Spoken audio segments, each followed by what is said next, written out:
قرآن پاک سے استخارہ کرنا ہو تو مسنون طریقہ کیا ہوتا لیکن مسنون استخارہ وہ ہے جو آپ صلی اللہ علیہ وسلم نے بتایا ہے کہ آپ 2 نفل پڑھیں، دعا پڑھ کے سو جائیں، اللہ آپ کی رہنمائی کر دے گا۔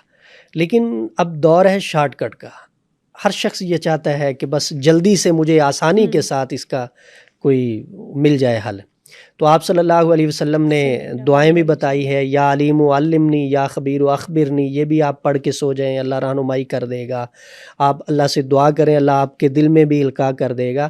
ایک اور صورت ہے کہ آپ 2 رکعت نماز نفل پڑھیں استخارے کی نیت سے، سورہ فاتحہ شروع کریں، جب پہنچے اہدنا الصراط المستقیم پہ تو اس کو آپ بار بار پڑھیں، دل میں یہ ہو کہ میرا اللہ میری رہنمائی کر دے گا۔ تو اس کو آپ کثرت کے ساتھ پڑھتے رہیں، اللہ کی طرف سے یہ ہوگا کہ آپ کی گردن جو ہے مڑنا شروع ہو جائے گی۔ اگر دائیں طرف مڑتی ہے تو جواب ہاں میں ہے، اگر بائیں طرف جاتی ہے تو جواب نہ میں ہے۔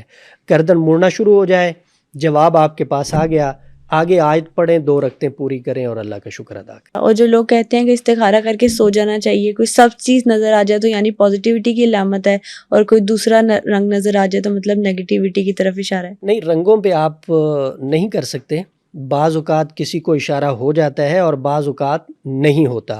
ہمیں جو حکم ہے وہ یہ ہے کہ آپ استخارہ کریں، اگر آپ کو کوئی اشارہ مل گیا ہے تو اللہ کا شکر ادا کریں، اگر اشارہ نہیں ملا، آپ نے اپنا استخارہ مکمل کیا، جس طرف آپ کا دل مائل ہے وہ کام آپ کریں، اللہ آپ کی مدد فرمائے گا۔